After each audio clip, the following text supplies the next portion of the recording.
एक बार फिर से आप सभी लोगों का स्वागत है आपके अपने यूट्यूब चैनल माया स्टडी में। आज क्लास हम करने वाले क्लास 10 का अध्याय जो जिसका नाम क्या है पिछला जो चैप्टर था हमारा वार्षिक संख्याएं जिसको क्या बोलते हैं रियल नंबर्स, वो हमारा कंप्लीट हो चुका है।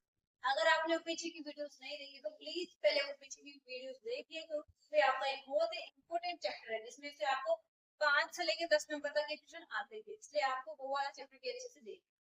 इतना ही महत्वपूर्ण हमारा चैप्टर है बहुपद वाला, इसमें से भी क्वेश्चन 10 नंबर से कम नहीं आते, यानी छोटा क्वेश्चन भी आता है, एक 5 नंबर के आसपास क्वेश्चन भी आता है, एमसीक्यू यानी बस आधा वाला क्वेश्चन भी एक यूज किया जाता है, इसलिए आप इसको ध्यान से करना है। तो सबसे पहले हम क्या करते हैं, इसका परिचय पाठ करते हैं, यानी थोड़ा समझते हैं कि बहुपद होता क्या, बहुपद को इंग्लिश में क्या बोलते हैं, पॉलिनोमियल्स भी बोला जाता है। बहुपद होता क्या है, बहुपद कितने प्रकार के होते हैं, घात के आधार पर कितने प्रकार के होते हैं, तो हम समझते हैं कि बहुपद के आखिर प्रकार कितने हैं। ठीक है, तो सबसे पहले हम समझते हैं कि बहुपद क्या होता है। जैसे मैंने यहाँ पे लिख दिया, अब ऐसे तो देखो इसके नाम से पता चल रहा है, बहुपद का मतलब बहुत सारे पद, तो बहुत सारे पदों को एक साथ लिख दिया जाता है, या बहुत सारे पदों को एक साथ जोड़ना घटाना जो भी चीज उनपे वहां पर होता है उस पर डिपेंड करता है, या फिर बहुत सारे पदों का एक साथ मिलान कर दिया जाता है, या फिर बहुत सारे पदों को एक साथ संयोजन कर दिया जाता है, क्या बन जाता है बहुपद। लेकिन सबसे पहले हम समझते हैं बहुपद का एक छोटा सा एग्जाम्पल, इसमें हम समझेंगे कि बहुपद में क्या होता है, चर भी होता है और अचर भी होता है। चर क्या होता है, अचर क्या होता है। देखिए चर क्या होता है, जिसका मान स्थिर नहीं होता है, यानी जो बदलता रहता है, चेंज होता रहता है, चर को क्या बोलते हैं, वेरिएबल भी बोलते हैं। और अचर क्या होता है, जिसका मान हमेशा फिक्स रहता है। चर में तो देखो क्या रहता है, X Y Z A B C, ये सब हमारे क्या होते हैं, चर होते हैं, जिनको पी क्यू आर एस इनमें से कोई सा भी आ सकता है, जो अल्फाबेट होता है ना वो भी कौन से स्मॉल लेटर। तो अचर पद क्या होता है, हमारे जैसे अंकगणित के मान है 1 2 3 3 2 5 6 7, कोई सा भी वो फिक्स है, उनका मान फिक्स है, 2 है तो 2 ही है, चेंज थोड़ी होना है। और एक्स वाई जेड है तो चर है ना, उनका मान कुछ भी आ सकता है, इसलिए उनको चर बोला जाता है। ठीक है ना, तो सबसे पहले हम समझते हैं, जैसे मैंने एग्जांपल लिया 3, ये क्या है, एक हमारा बहुपद है। अब देखिए इसमें मुझे दो चीजें दिख रही है, एक दिख रहा है 3 और एक दिख रहा है मुझे अक्स। ये एक हमारा क्या है, बहुपद है।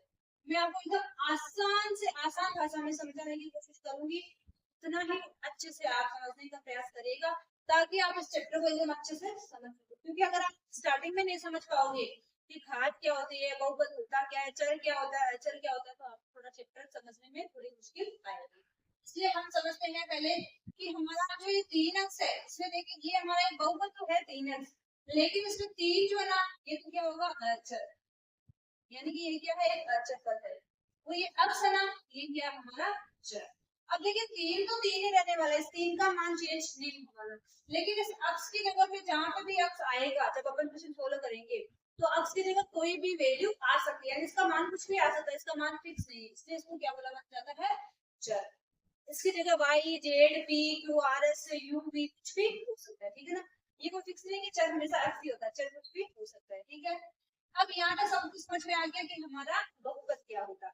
जैसे कुछ बहुपदों के एग्जाम्पल ले लेते हैं, जैसे मैंने लिख दिया 4x + 5 लिख दिया, या फिर मैंने लिख दिया 2y² + y - 2 है, या 6u की घात 5 + 3 + की घात 2 + 2, ऐसे कुछ भी मान लो। तो ये देखो सब में क्या आ रहा है, ये तो क्या हमारे x है, जो हमारा क्या चर है, ये अचर पद है, ये हमारे क्या है y चर है, ये भी हमारे क्या है, वो हमारा क्या है चर है।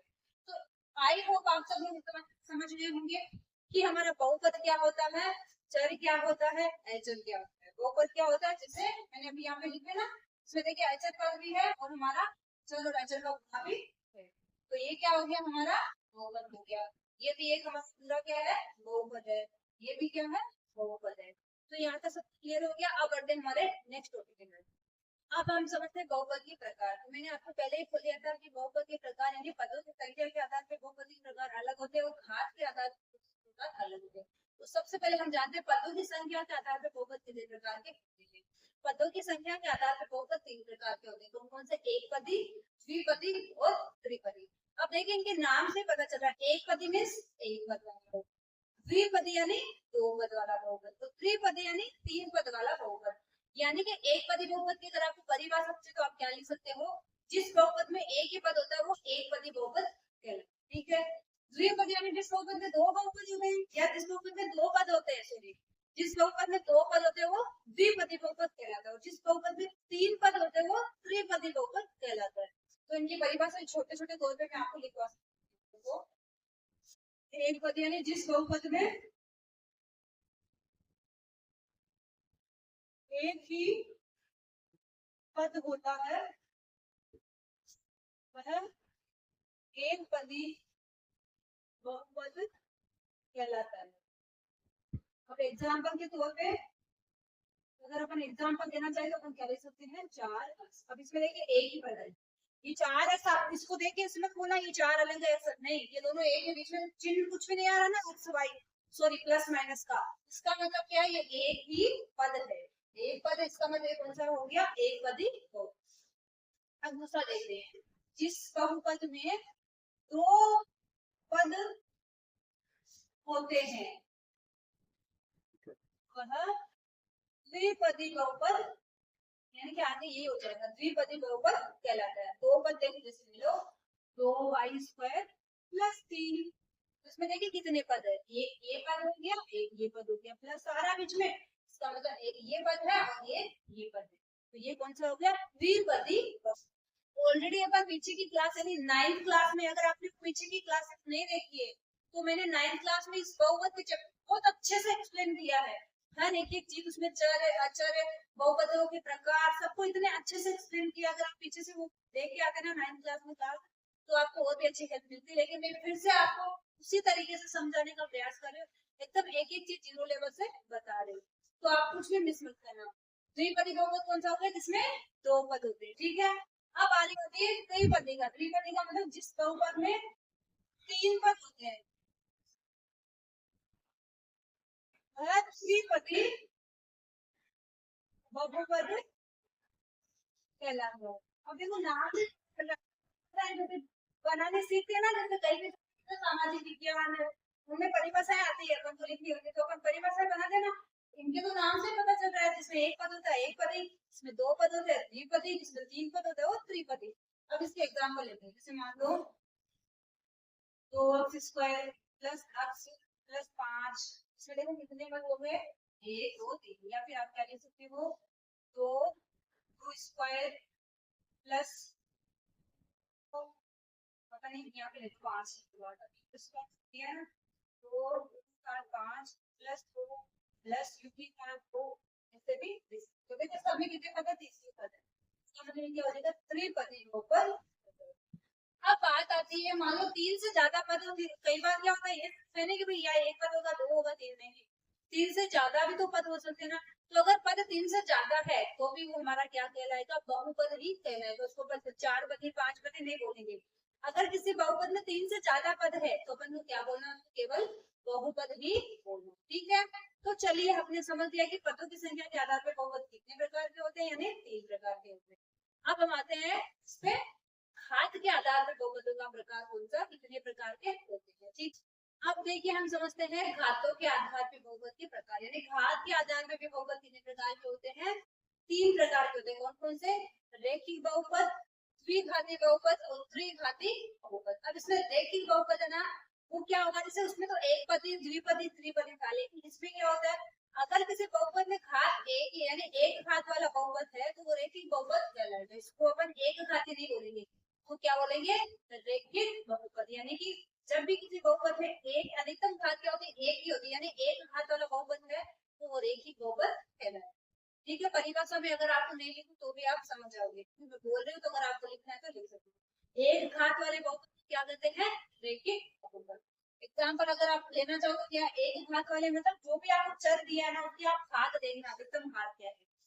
अगर किसी बहुपद को आप देखोगे उसमें घात अगर एक ही है, लेकिन अगर आपको कहीं पर भी घात एक लगाई हुई नहीं दिखेगी, क्योंकि कहीं पर भी आपको एक घात लगी हुई नहीं दिखेगी, एक घात नहीं दिखने का मतलब क्या है, जैसे मान लो मैंने लिख दिया 2y प्लस 5, तो इसमें आपको y की घात दिख रही है क्या, नहीं दिख रही, क्योंकि मैं इसलिए बोल रही हूँ ये बात, बहुत सारे बच्चे होते हैं कंफ्यूज कि हमें तो दिख रही नहीं है कि घात एक कहाँ लगाई हुई, तो देखिए कभी भी एक घात नहीं लगी हुई रहती, चाहे चर पे देखो चाहे नंबर पे देखो। जैसे मैंने यहाँ लिखा 5 घात 1, उस 5 घात 1 का मतलब क्या है, ये है तो 5 ही ना, तो इस पे अगर घात नहीं लगी हुई है तो भी आप लगा सकते हो, और लगी हुई है तो हटा सकते हो। एक घात तो हमेशा रहती है, घात नहीं इसका मतलब एक तो है ही ना, क्योंकि एक घात लगाओगे तो भी वही रहने वाली संख्या। इसका मतलब अगर चर के ऊपर आपको घात नहीं दिख रही है, जिसका ऊपर में आपको घात नहीं दिख रही, अगर आप इन बहुपद देखोगे तो आप बोलोगे इनके ऊपर घात तो है ही नहीं, आप बोलोगे एक घात होगी।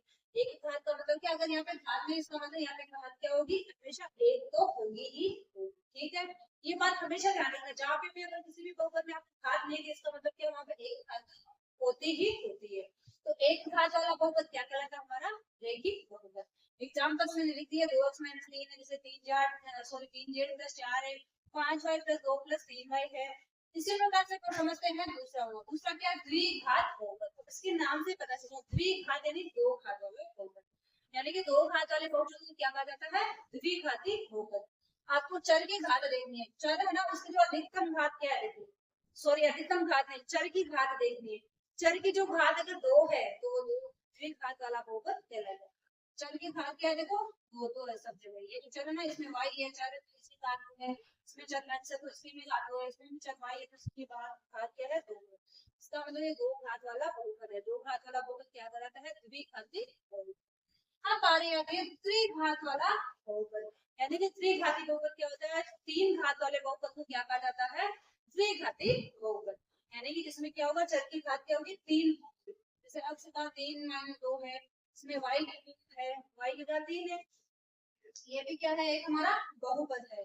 3x का 3 - 2x का 2 -1, तो इसमें देखिए घात क्या है, अधिकतम 3, इसका मतलब तीन घात वाला बहुपद है। इसमें क्या है, x की घात 3 - 4x, तो इसमें भी हमें इसकी घात देखना कितनी है, 3 है, तो तीन घात वाला बहुपद। ठीक है, तीन घात वाला बहुपद त्रिघाती बहुपद। तो पदों की संख्या के आधार पे देखिए, घातों के आधार पे देखिए।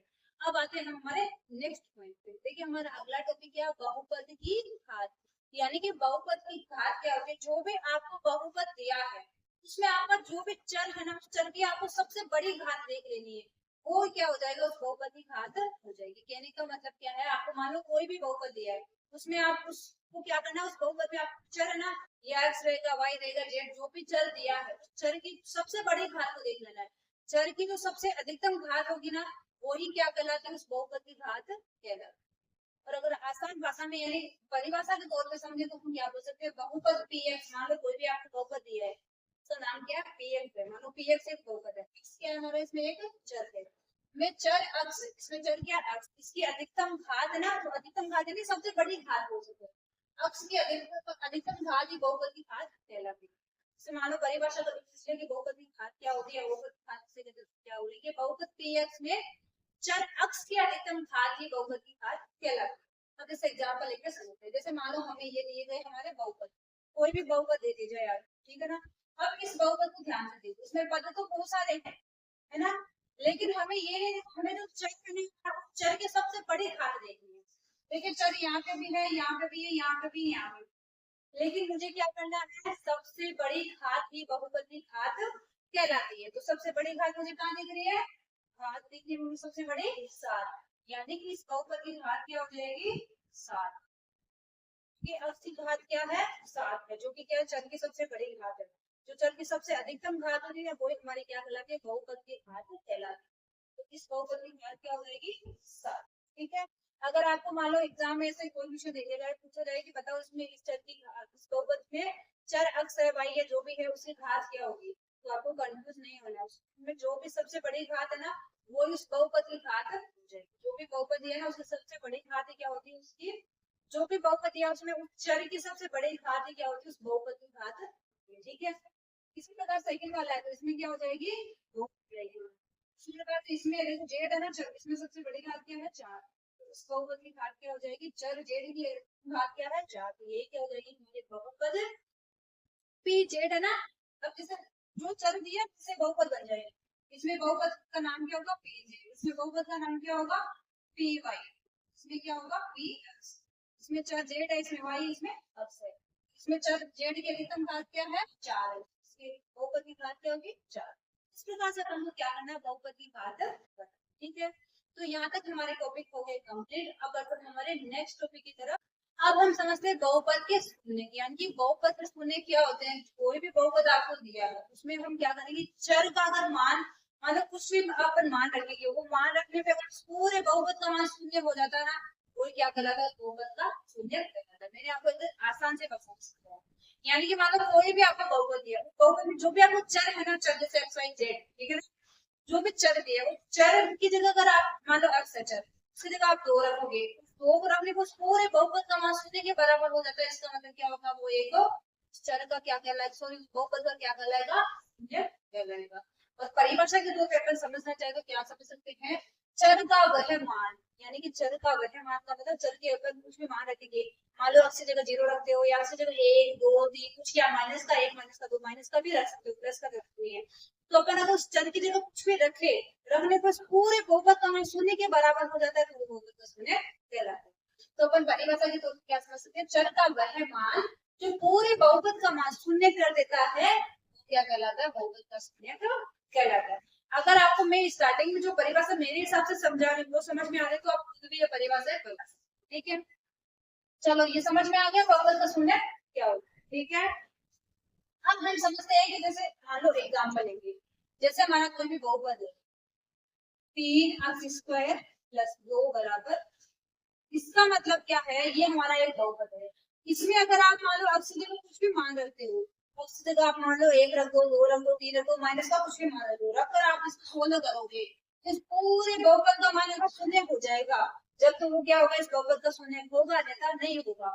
देखिए अपन क्या करते हैं, इसकी जगह क्या रख के देखते हैं, काम करते हैं, यहाँ पे कुछ भी रख लेते हैं, अगर नहीं होगा शून्य तो इसका शून्य नहीं होगा, तो रखते हैं x बराबर 1 रखने पर, ठीक है ना, बराबर 1 रख दो, जहां जहां आपको x दिख रहा है वहां 1 रख दो, गुणा में है ना 1 स्क्वायर करोगे तो भी देखो वही है, उसका कुछ भी मतलब नहीं है। 1 का स्क्वायर 1 होता है, 3 को 1 से गुणा किया तो 3 + 2 बराबर। अब देखिए 3 को क्या होता है 5 होता है, इधर क्या 2 बराबर है क्या, नहीं होता। अगर यहाँ पर भी 0 आ जाता तो इसका मतलब क्या होगा, ये इसका क्या होता, एक इस बहुपद का शून्य हो जाता है, लेकिन ये इस बहुपद का शून्य नहीं।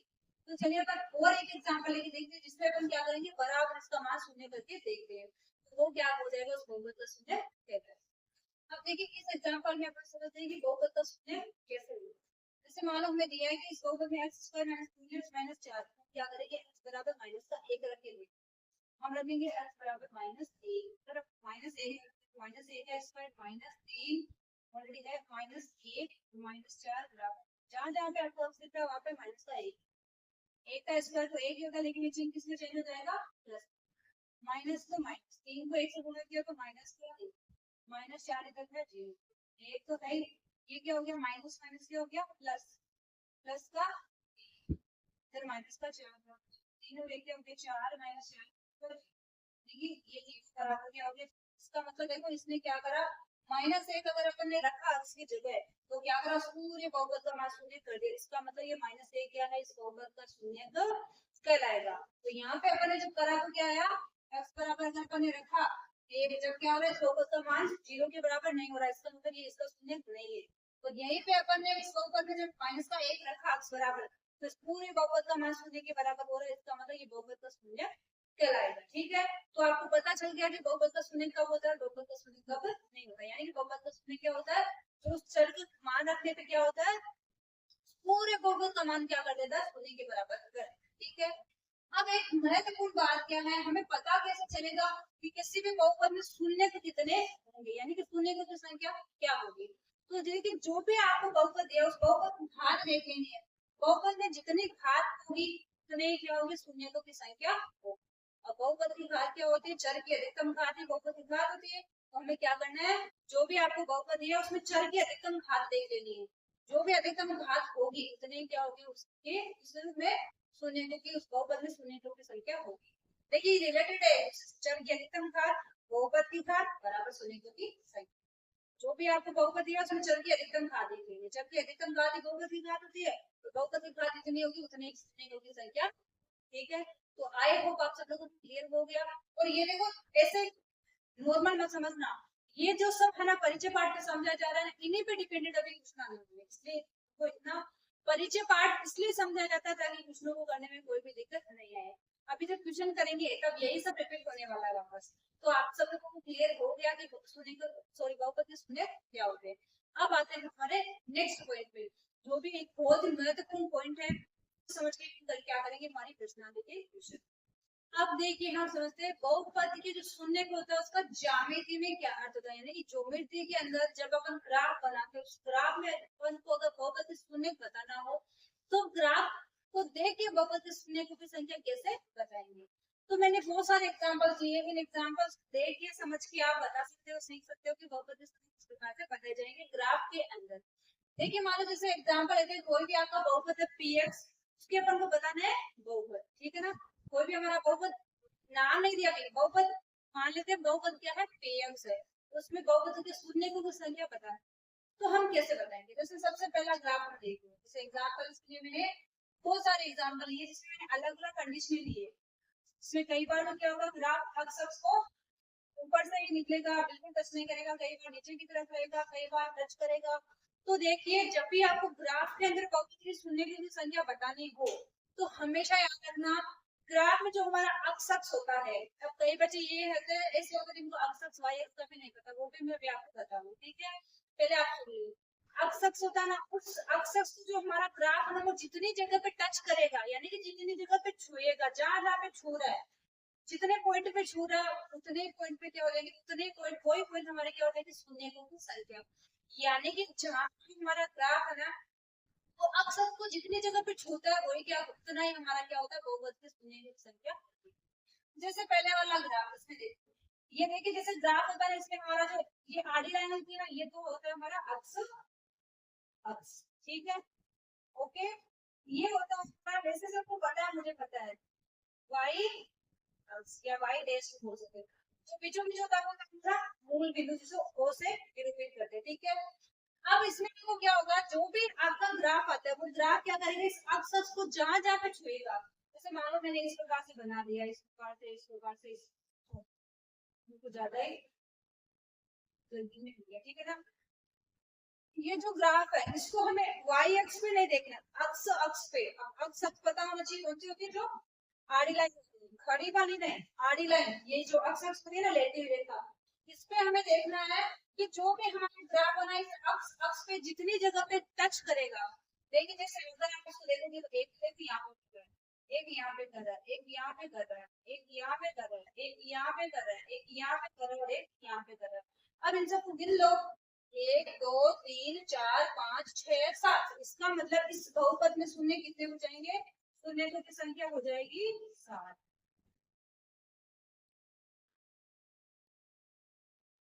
बहुपद में शून्य की संख्या कितनी हो जाएगी 7। हमें क्या कर लेना है, जो भी हमें ग्राफ दिया है, छोटा क्वेश्चन आ सकता है एग्जाम में, आपको पूछा जा सकता है छोटा क्वेश्चन, आपको छोटा सा ग्राफ दे दिया जाए, उसमें से अक्ष पे लाइन छूती हुई नहीं छूती हुई कैसे भी हो, उससे भी कंडीशन में आ सकती है, उसमें आपको देख के बताना हो कि भाई शून्य की संख्या कितनी है, तो आप डरना नहीं है, अच्छे से सीख के जाना। अब जो मैंने लिए कंडीशन उनको देखते हैं, सबसे पहले वाला इस ग्राफ देखते, इसमें देखिए आपको बहुपद के शून्य बताना है, तो हमें दिख रहा है जो हमारा ग्राफ है ना वो अक्सर को कहीं पे भी टच नहीं कर रहा है, कर रहा है क्या, नहीं कर रहा, वो देखो ऊपर से ही जा रहा है, इसका मतलब इसमें बहुपद के शून्य की संख्या क्या हो जाएगी, दो, ठीक है ना। जहां पे टच नहीं करा वहां शून्य की संख्या क्या होगी, 0, ठीक है। सेकंड वाले में भी सेम यही कंडीशन, इस बार ऊपर से नहीं नीचे से जा रहा है, तो सबसे नीचे है, लेकिन क्या हो रहा है, टच हो रहा है क्या, नहीं हो रहा, तो इसमें भी बहुपद की संख्या क्या होगी, 0। थर्ड वाला देखिए, थर्ड वाले में देखिए हमारा ग्राफ है ना, अक्ष से कितनी जगह पे छू रहा है, 1 2 3 4, इसका मतलब इसमें शून्य की संख्या क्या हो जाएगी, 4। नेक्स्ट क्या है, ये वाला है ना, इसमें देखिए हमारा ग्राफ कहाँ पे छू रहा है, केवल अक्ष को एक जगह पे टच कर रहा है, इसका मतलब इसमें शून्य की संख्या कितनी हो जाएगी। तो एकदम आसान सी भाषा में आप क्या समझ सकते हो, हमारा ग्राफ अक्ष को जितनी जगह पे छूता है शून्य की संख्या भी उतनी ही, ठीक है। तो आई होप आप सब लोगों को क्लियर हो गया होगा कि बिना ग्राफ के शून्य की संख्या बतानी हो तो कैसे बताएंगे, तो ग्राफ दिया उसको देख के बताना है कि शून्य की संख्या कितनी है, तो वो भी आसान तरीके से आप बता सकते हैं, ठीक है। अब बढ़ते हैं हमारी प्रश्नावली 2.1 की तरफ, जिसमें भी हमें सेम यही करना है, हमें क्या करना है, ग्राफ दिया उसको देख के बताना है कि इसमें शून्य की संख्या कितनी होगी। तो चलिए पहला प्रश्न पर देखते हैं।